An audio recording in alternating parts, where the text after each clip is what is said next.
মানে পিঠাপুলির মাস। যেখানে থাকি না কেন বাঙালি, সেখানে কিন্তু পিঠা বানানোর শখটা কোনো মতেই যায় না। তা আমি এই সোয়াদের চালের গুঁড়িটা ইউজ করি। এই চাউলের গুঁড়ি দিয়ে আমি সব সময় পিঠা বানিয়ে থাকি। চিতল পিঠা, খোলাসা পিঠা, ভাপা পিঠা, সব ধরনের পিঠা এই চাউলের গুঁড়ি দিয়ে হয়। যে আমি সকালে উঠে এখানে 6 কাপ চাউলের গুঁড়ি নিয়েছি এবং হালকা কুসুম গরম পানি দিয়ে, যেটা হাতে সহ্য হয়। আমি আর দেখালাম না, সেরকম করে ব্যাটারটা বানিয়ে রেখে দিয়েছিলাম আধা ঘন্টা পরেই কিন্তু আপনারা লবণ দিবেন। এর আগে কিন্তু লবণ দিবেন না, তাহলে কিন্তু ব্যাটারটা ঠিক মতো ফুলে উঠবে না।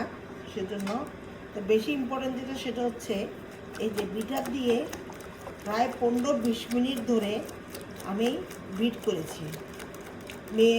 ইলেকট্রিক বিটার না, এই যে হাতের বিটারটা দিয়ে এভাবে 15 থেকে 20 মিনিট বিট করার পরে ঢাকনা দিয়ে রেখে দিয়েছিলাম আধা ঘন্টা।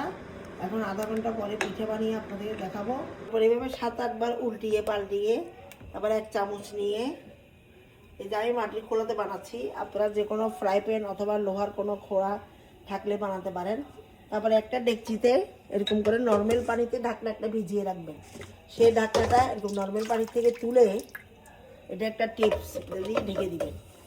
তাহলে হবে কি, আর একটু পানি ছিটা দিয়ে দিবেন, তাহলে হবে কি পিঠাটা তো তাড়াতাড়ি ফুলে উঠবে এবং নরম এবং তুলতুলে হবে। এটা আমার নানি শাশুড়ির কাছ থেকে শেখা। প্রতিটা পিঠা বানাতে সময় লাগছে 2 থেকে 3 মিনিট, বড় জোর হলে 5 মিনিট, এর বেশি কখনো সময় লাগবে না। দেখুন আপনাদেরকে একটু দেখাই, পিঠাগুলো কত সুন্দর নরম তুলতুলে, এই যে ছিদ্র ছিদ্র হয়েছে।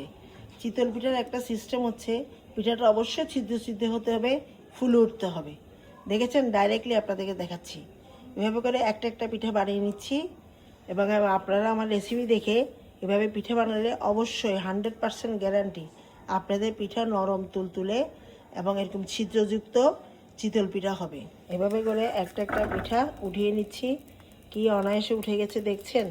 খোলার মধ্যে বানালে একটা পিঠা তুলে নেওয়ার পরে অবশ্যই তেল দিয়ে একটু ব্রাশ করে দিবেন।